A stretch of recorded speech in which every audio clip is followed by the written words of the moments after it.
नागपूरचे मुख्यमंत्री आहेत, राज्याचे गृहमंत्री नागपूरचे आहेत. दंगा इथं होतोय आणि पोलिसांना कोणत्या गोष्टी कळत नाही.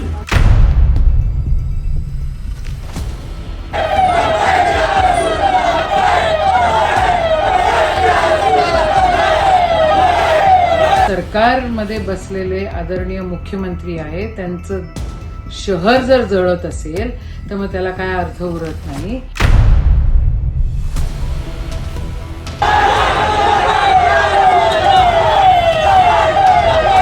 राजनीतिक षड्यंत्र कर नागपुर की शांतता को भंग करने की कोशिश की अपने राजनीतिक कारणों के लिए.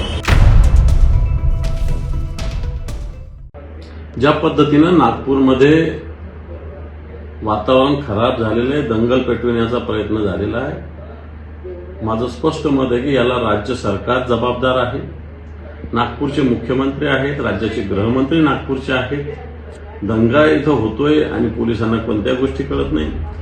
परंतु मागच्या महिनाभरापासून या राज्यामधलं वातावरण खराब करून हिंदू मुसलमान असे भांडण लावून, दंगली घडवून स्वतःची पोळी भाजवण्याचं षडयंत्र राज्य सरकारने करण्याचा पूर्ण प्रयत्न केलेला आहे.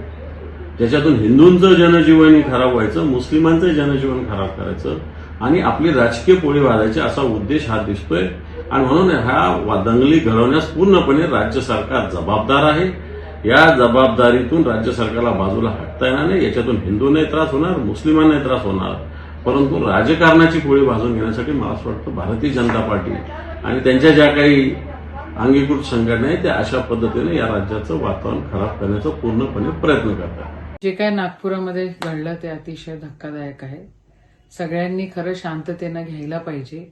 आपण महाराष्ट्र हा पुरोगामी महाराष्ट्र म्हणतो. या पुरोगामी महाराष्ट्रामध्ये अशा घटना घडणं हे अतिशय निंदनीय आहे. आत्ता हे सगळं थांबलं पाहिजे. सगळ्यांनी व्यवस्थित राहिलं पाहिजे. आणि हिंदू, मुस्लिम, सिख, ईसाई आपण संविधानाला मानणारी लोक आहोत. या ठिकाणी सरकारमध्ये बसलेले आदरणीय मुख्यमंत्री आहेत, त्यांचं शहर जर जळत असेल तर मग त्याला काय अर्थ उरत नाही. या सगळ्या गोष्टींवर नियंत्रण ठेवणं अतिशय गरजेचं आहे. आणि छोट्या छोट्या काही शिल्लक कारणांवरनं एक दुसऱ्यांना भडकवणं बंद झालं पाहिजे. ही तंबी आदरणीय मुख्यमंत्र्यांनी सगळ्या कार्यकर्त्यांना पण दिली पाहिजे, सगळ्या नेत्यांना पण दिली पाहिजे आणि हे थांबवलं पाहिजे. बाबा, महाराष्ट्र जपा अशी माझी विनंती आहे. ये हम नागपुर वासियों के लिए काफी दुर्भाग्यपूर्ण घटना है. नागपुर का इतिहास, नागपुर शहर जब बसाया गया 300 साल हुए.